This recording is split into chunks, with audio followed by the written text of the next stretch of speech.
Hello, No edit. Go. Hello, everybody, and welcome to the Outdoor Collective. That's right, it's that time of the weekend. Hey, I'm Rick. That's Kyle. Kyle, my man, how we doing tonight? Great, doing good. Definite drop in the forecast from over the weekend.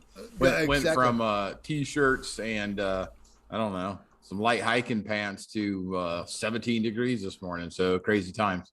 Had some flurries going. It was I saw some flurries tonight, so we're supposed to get some over the night. Well, it's starting to look a lot like Christmas, and winter camping is in full swing. I saw. Oh, by the way, Rick, we had a person message, and I know you saw it, onto our Facebook page asking if about winter camping when we visit Alaska. And I personally, go ahead. Yeah, that was Gwendolyn Anderson from Eagle River, Alaska. Now, first of all, Eagle River just sounds like one of the great American places in all the world. Eagle River. But I'm just excited. Somebody in Eagle River is listening to two jokers named Rick and Kyle. So thanks, Yes. Gwendolyn. Thank you, Gwendolyn, for your question. Kyle, what was that question again? You actually, if you remember, you actually went through that town on our little expedition when we went to Hatcher Pass as well. Right. Yeah, we were for sure. out in that area there. If memory serves me right. So yeah, you'd been there. The question was to ask if we'd ever went winter camping, and also gave the tip of boiling water to put in an Nalgene. I do know we covered the Nalgene part. As far as the winter camping goes, I've never done it in Alaska. I actually, in my mind, it would be easier because you could get out of the wind. I know most of the spots in Indiana, unless you're on a hill or with the shelf or whatever, it's really hard to get out of the wind. If you had snow to dig down into, in my mind, that would be, but all I know of it is on TV, and, of course they trivialize it all and make it all look chummy. Right. Exactly. Yeah. I think even the time that I think was the most snow we had was our trip to Creation Falls and Rock Bridge there in Clifty Wilderness down at Red River. But I don't think, and that was the most snow we had, and I don't think that was 8 inches total. Probably not. And there was enough to kick up on the bottom of the tent to keep the wind out of the, to seal some heat in or whatever. But right, yeah, but not, it wasn't anything like I'm sure. I think that tough part about Alaska would be the hiking in and has deepest snow. Of course, you're wearing snow, but you're wearing snowshoes. But that's where I think, to me, the adventure comes in. Yes, because you can dig down and get a little deeper, get yourself a little box down inside the snow. Mm-hmm. But that definitely is on the bucket. I think that's what I said to her, is that's definitely on our bucket list. Yeah, for sure. I'd love to do that. Getting out there, finding the time. I was looking at February at some point and getting down there, but it's just wish list for sure to winter time it. Mm-hmm. And let's just make sure we say things right. It's actually up there, Kyle. We wouldn't be going down to Alaska. We'd be going up to Alaska. If you went around far enough. I guess if you went down far enough, you get good touche. I saved myself. You're right. It'd be up there. Yeah. The airfare going down would be astronomical, but yeah. I know. Yeah. Especially now. Hey, one winter tip I thought of that actually is proven true in my case is, if you sit around on your butt in a camp chair or on a log or whatever, I learned that laying on your side on something like a blanket or something like that is a lot more conducive to circulation to keep your toes warm. I'm pretty sure sitting on your butt cuts off some of that circulation to your toes, and your feet get colder quicker. That is awesome. One thing that we didn't talk about, that I know that we've kind of grown up in our gear a little bit since the last time we went winter camping, but we were quick to find some evergreen trees and cut some low hanging branches and get those down on the ground when we were sitting down, or when we were even sitting on so we weren't right against the snow. We actually put a nice bed of those down before we started the fire, and if you remember, we kind of lounged around on those around the fire a little bit. To keep ourselves off of the snow. Before we walked, we hiked with camp chairs or even pads. Yeah, I think those were on a broken over pine tree. I think we took those off. Yeah, we just that pine tree super windy. Yeah, and we just cut those. And actually, I think we found some that were up, and it was just we went up underneath the pine tree and just cut some of the smaller ones that had some good stuff. Cut some of them off. Definitely not harming the tree in all any way, shape, or form, but definitely gave us a lot of good insulation for that as well. Yeah, and staying up off the ground, though, is a pretty big deal with staying warm, I think. The temperature, it insulates you from the ground, which is going to, infinitely suck out any body heat your body can generate. So anyway, just a follow-up tip on that there with that. So Gwendolyn, thank you so much for writing in and messaging on the Facebook board.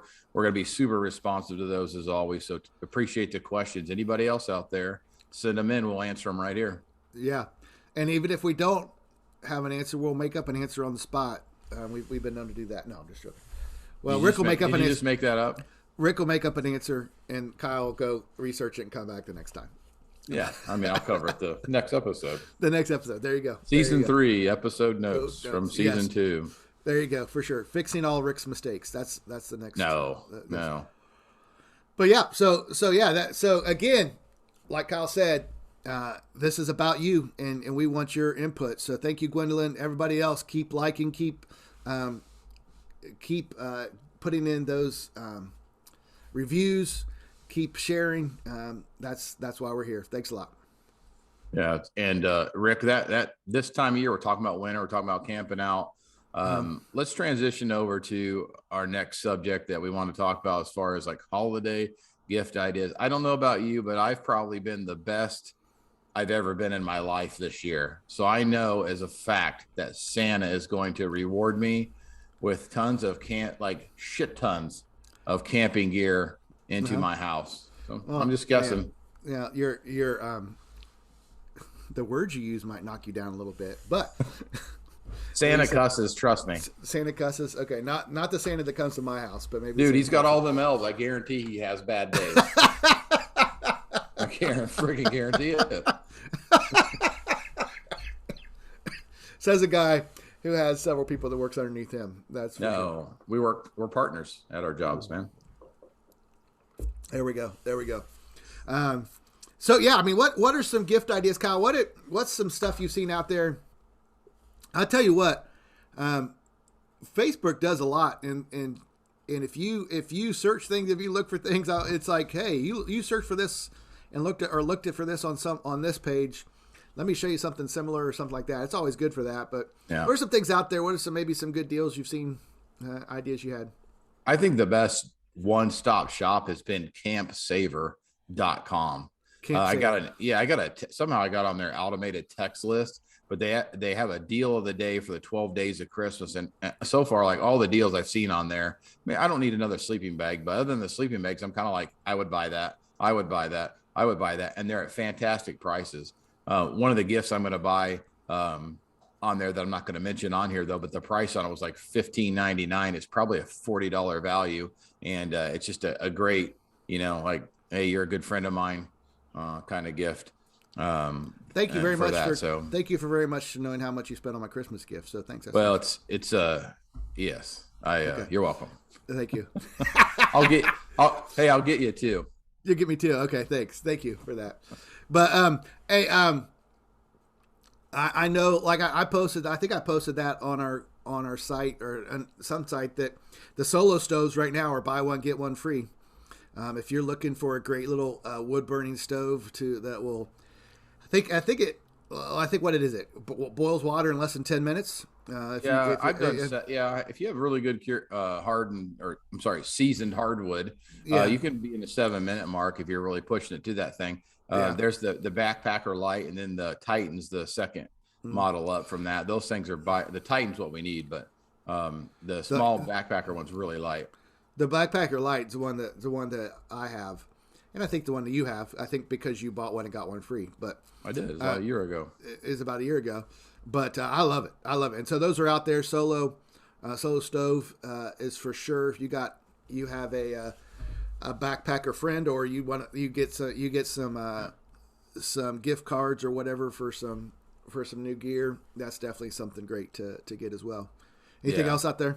Yeah. No, I mean, that, to your point, those Solo stoves, they also have little customers frequently buy below that, and you can click on that, and it has the accessory kits with it, like the canteen cup that goes around the stove, and also has, like, if you want a windbreak or windshield for those, it'll have those as well.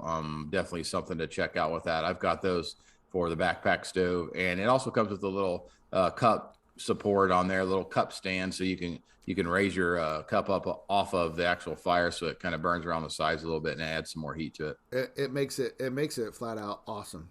Yeah, I love it for sure. And I'll tell you what, a couple things that are out there that are on Amazon. You can get it in a couple days if you have somebody that you know likes backpacking. Need some stocking stuffers. I picked these up over the summer on Amazon. They're the brand is Any Gear, and it's a 7075 aluminum 10 stake. I'll tell you what, there's a 15 pack for $11. I'll tell you what, I went ahead and bought those, and I divided them up between my 3 tents, and had enough to take care of it. This fall they were they're so good. I was sticking one in the ground, didn't even realize it until it was 2 days later. Went to take the tent up, and it went all the way into a root, and I didn't even realize. I just hammered it in. It was so sharp. It was so nice and so hefty. It went straight into the root. I couldn't get it out. I had 3 of us pulling on it. We couldn't get it out. So somewhere in Houston Woods State Park, there's a Brightwood red aluminum 10 stake just sticking out of the ground. Because it never came out. But you didn't finish pounding it in, so nobody tripped on it. I got it down low enough till that would have been low. It's like, show me with your fingers. How far above the ground was it? Somebody's gonna trip on that. Yeah, well, it's out of the way. I mean, it's out of the way. You'd have to. Yeah, let's go with that. But I'm so Woods perfect, Rick. I can make fun now. Just kidding. Exactly. But like I said, for $11, what a great stocking stuffer. Also something that's kind of fun out there. I know a lot of people chew gum. A lot of people do mints or different things. One thing I found were these whiskey soaked toothpicks. They're just great to have something in your mouth to walk with. I got 2 different flavors: tobacco whiskey. They come in liquor pickers, liquorpicker.com or on Amazon. And then these other ones are really nice. These are whiskey, maple, and bacon. And like I said, they come in these packs. I even bought myself a little container that I put a couple of them in, and goes in my pocket. But like I said, for $10-12, I think for $30, I got 2 packs of these and a nice little, like $25. I got 2 packs of those, a nice little kind of cylinder thing that goes in your pocket. Just something fun. It'd be great for a stocking, something like that. And then Kyle, you know what? I did see that the our water filter. We've talked about that a lot. Our water filter, Be Free, the Be Free, Katydin Be Free. I think they're right now the 3-liter ones on Amazon are $54. I'll tell you what, I said this before with the Sawyer. I don't know that I'll ever need another one. I don't know how anybody can make this one better. I don't know how you can make that one better. I did love the Sawyer until I got this, and I'm like, dude, it does not get any easier. It does not get any better. It doesn't get any faster. Cleanup, storage, flow rate, nuts, A to Z, nuts to bolts, packing in to packing out. Yeah, doesn't get any better. And for $54 is like $15 off.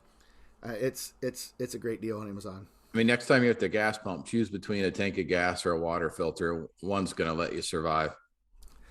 Same price. Yeah. 3 gallons of gas. Yeah. 3 gallons of gas. Yeah. If you got a 3-gallon tank, you might be in. No, I'm sorry. You're right. You're right. A full tank of gas. You're right. Or a water filter. Give it a year, brother. Go without gas for a year. There we go. Yeah. Shout out to Brent Turry, who turned me on to the Be Free lifestyle with those water filters. Yes. Just, can't thank them enough. Yeah, they are fantastic. And so right there, there's some quick gifts for you if you're looking at whether it's stocking stuffers, whether it's maybe a little bit bigger gift for your outdoor enthusiast. I'll tell you what, one place, another website that I really found by accident, Kyle, and it's really cool is moosejaw.com. I did a lot of a lot of my prep and stocking up for Alaska through there. And what was crazy is they have a rebate program that gives you back money to their site. And I ended up, after I bought the stuff from Alaska, ended up having $70 worth of free money from them. That's REI, Rick. No, it's not. Well, maybe REI does it too, but Moose Jaw does it as well. But Moose Jaw, I was really cool about that. So yeah, that's pretty good. Anytime you can buy things and you get a little bit extra in there for something you were going to buy anyway, and the price was good in the first place, that's a pretty good place to shop. And then I got something that I would never have spent. I got a $200 blanket that was on sale for $90, and I got it for $20. So with my money. So yeah, just don't wrap that up for me. That I won't wrap that. That one has a ram on it, so you're not getting it. So that's one of them rumple them rumple blankets are amazing. They are pretty good. I mean, I actually have two. One of them I took to a football game, just thinking it would be for the cold, and it started raining, and I stayed dry, and it rained and rained and rained and rained the whole night, the whole game, and it has a clasp that goes over. You can wear it like a poncho. Oh, that's good. It's really cool. Not like I said, not one. The underneath never got damp, never not nothing. It rained, it snowed, it sleeted the game. Never got a drop on me. I know if I brought one of those home, I'd come home from work and my Kifferoo doobie would have kicked its ass. It'd be laying in pieces everywhere, so I can't do that. Yeah, I've slept under yours and I've slept under mine, and we'll just take it that. I like my rumple. Yes, yeah. So yeah, I mean that's good gear. The stuff that's out there. I want to encourage people to any gear highlights that you like for reviews or anything for Christmas time, especially any steals and deals that are out there. Please. Go on our Facebook page, link them up. Please do that. Please do that. Just so Kyle knows what to get me for this year. Yeah. So anybody else knows what to get us for this year, even if it's just for Rick and Kyle's Christmas list. Yeah, you're getting coal and whatever Jake works up after this podcast. It's going to be so perfect for you. You're gonna love it, buddy. You're gonna love it. I'm sure I am. Hey, we're gonna go ahead and take our commercial break, and right after this commercial, we will be right back to hang out with you guys a little bit more. Come here, Jake.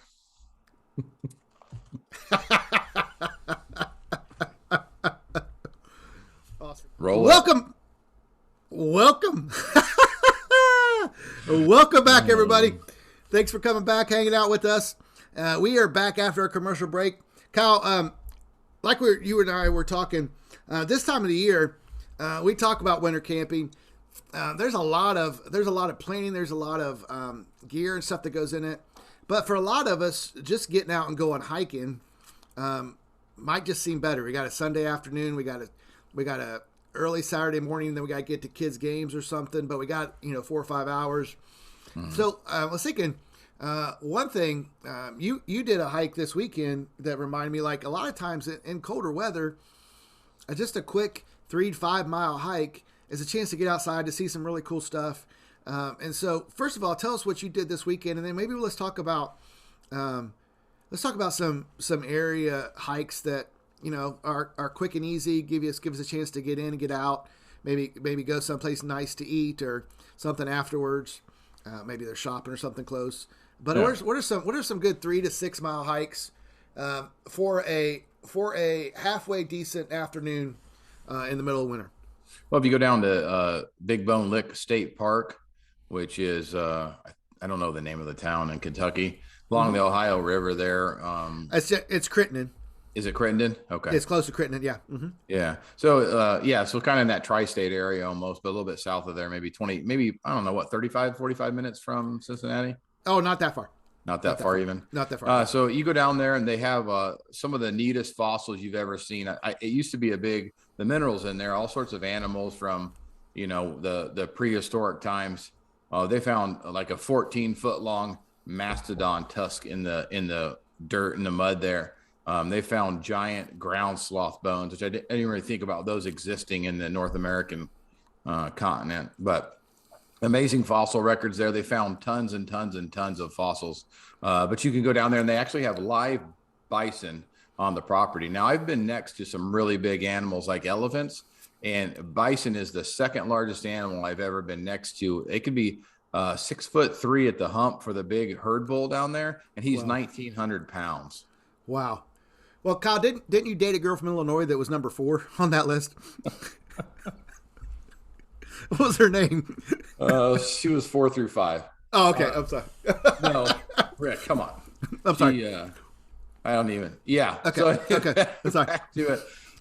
They have a whole herd of bison down there. Those little babies, their little calves are born at 50 pounds, and in 6 months they're 500.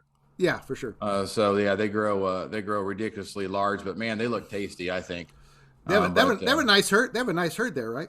They do. Yeah, I mean it's like 30 or 40 probably in that little area there, and they got a couple of pastures. They're really doing it right there. But if you walk from the parking lot and go straight and follow the signs for the bison, walk to the far end of the pen, and then back up. I think it's like Turkey Roost or something like that. Maybe butchering that, but I can't remember. It's like trail number 3. If you walk to basically the one edge of the property towards the campground and then back down to the parking lot, it's around about 3 miles. No water or anything like that. So, take your own, but definitely well-worn trails and rocky and not boring. So it was a pretty good time. I had a little trouble on the uphill. It was like a longer one, hadn't hiked in a little bit, but I mean, it wasn't like trouble. I mean, just like as far as like, hey, like calves were saying, hey man, we're cramping up. It wasn't prepared for it, but it's not a big hike. Yeah, for sure. I was thinking one of my favorite hikes that I've been going on my whole life is around Yellow Springs, between Yellow Springs and Clifton, Ohio.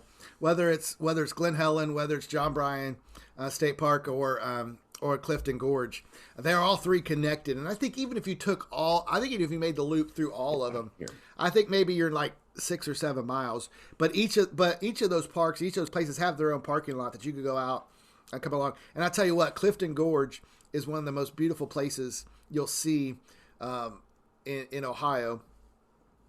Just the force of the water coming down through the gorge, and then as you kind of get down and get out of the gorge, as the sides kind of fall apart into a natural kind of terrain. I'll tell you what, it is beautiful down there. It's a great hike. In Clifton, there's the Clifton Mill, which is a great place to take kids for Christmas time. A great place to get food. Yellow Springs on the other side. I'll tell you what, if you can't find something you like to eat in Yellow Springs, you are doing it wrong. From great coffee shops to breweries to restaurants. Yellow Springs even has the oldest continuous working tavern in the United States. It's like the little tavern or something like that. It is, and you get inside, it looks just like this inside. It's been fixed up a little bit on the outside, but inside it looks like the log cabin. And it's got some good burgers, some good food there. But just that's one place that it's not far from anywhere. I think from Cincinnati, it's not 2 hours from Cincinnati, maybe an hour and a half at the most. It's close. So close. Sure. So I think one of back in Indiana, I guess we've talked about Kentucky, Ohio, Indiana. Yeah. One of the best spots I like to go to in the wintertime is Terrell Ridge and Charles Dean Wilderness. Okay. And that there it is. Of course, Charles Dean. Of course, it's Dean Wilderness, but right, yeah. But the to me, it's Sycamore Loop, the best place to hike in Indiana. But the Sycamore Loop, I forget the distance on that right now. It might be right at 4, maybe 3.8. If you do the whole loop, if you go out to Terrell Ridge and then back into the fire tower there, the lookout tower, you're probably going to be definitely mid-4. But you can get up in that fire tower and see it's still open right now, and you can see out over the Lake Monroe and the surrounding area, and just see for a long time on a sunny day. It's worth the 180 steps or how many ever there are. There's 100 too many. 133. 133 because you did every one of them. I did every one of them this weekend. It was fun. So, yeah, good job. We didn't even hike. We just were out and about in that area and dropped down just to check out the tower, and then before we headed over to Hard Truth. So it was kind of fun. Cool, man. Yeah. So anyway, those are some key areas in there to go hiking. There's a couple if you park at Grub Ridge Peninsula Trail is always a nice one. Not crowded in the wintertime, but that's 9.2 out and back. So, depending on your hike speed, it can be a bit of a day. And if you're going out that far, you might as well take a lunch with you, cook up some food, do something while you're out there and enjoy the view. Make it a whole sun day coming off that. Yeah. If you can catch a sunset out there, good Lord. Yeah. Some of the best things you'll see. If you catch sunset out there, you'll be hiking back in the snow and the dark, but yeah. Yeah. Well, I'll tell you, when that sun's setting and that orange gets banking off the reservoir there, when the it gets right down. It's beautiful. It is. Yeah, it is one of the best things to see. Yeah. Hey, another quick couple places to catch right in that Indiana, Ohio, Kentucky area is Miami Whitewater. It's not a real what's the word I'm looking for? Rough trail. It's pretty flat. I think even part of it's even paved. But it's just a great loop. It's around a lake. It gives you some good visuals. But if you're, like I said, you're just looking to be outside a little bit, that's a great place. And don't ever skip on Houston Woods. I'll tell you what, Houston Woods and Brookville, if you're up in this area, they're worth it every time, anytime, or day or night. Be there Saturday night. So yeah, in your neck of the woods, come sit in your chair at the campfire, brother. There you go. So it'll be a like I said, if a lot of times we think we got to make these big plans, we got to put a bunch of stuff in our bag, we got to drive a little bit, we got to figure out nightly accommodations. Find some place like by you and just get outside. Maybe it's from noon to 4 in the warmest part of the day. It'll give you a chance to get some brisk air in your lungs, but you're not freezing yourself out, and you're not facing the harsh weather. But just there it is, just some quick winter hikes that you could take around the area. Any of those other ones that we've got, Kyle? I think like that nails it for that. Definitely looking at a trip in mid-January to Arizona, so probably going to hit a couple of my favorites down there while I'm there by Prescott, and then down at Tucson at Sabino National Wildlife Area there. I think Sabino National Park. So it's a little hard to get there from here in a day and get that hike in and then back home. But yeah, if those are there's a ton of day hikes there for that. You can drive Phoenix to Tucson and hit that and back in a day. Six Falls Trail. Yeah, pretty good one. Yeah, cool. Well, guys, thank you so much for hanging out with us this week. Like I said, we love it. We love that you're here. We love to get a chance to hang out with you. Thanks for putting up with the shenanigans. And remember to like it. Remember to share it. Remember to tell all your friends about it. Because if it wasn't for you, there'd be no need for us to be here today. Post your gear links on there, Rick. You've got some to post on there, what you just talked about in your stakes, that campsaver.com. Just go to that website on that, but help somebody else out if they're stuck on a gift idea for someone who's out in the outdoors, or someone they want to encourage to get out in the outdoors for sure, that's new to it. Check out the links page. Let's grow that thing this holiday season and get some good gear out there for some people. Share the wealth, love on your friends. Let us know where you're getting your stuff. Yeah. Remember, the outdoors is nearly perfect. The only thing is missing is you. So get outside. Have a great week, everybody. We'll see you next time.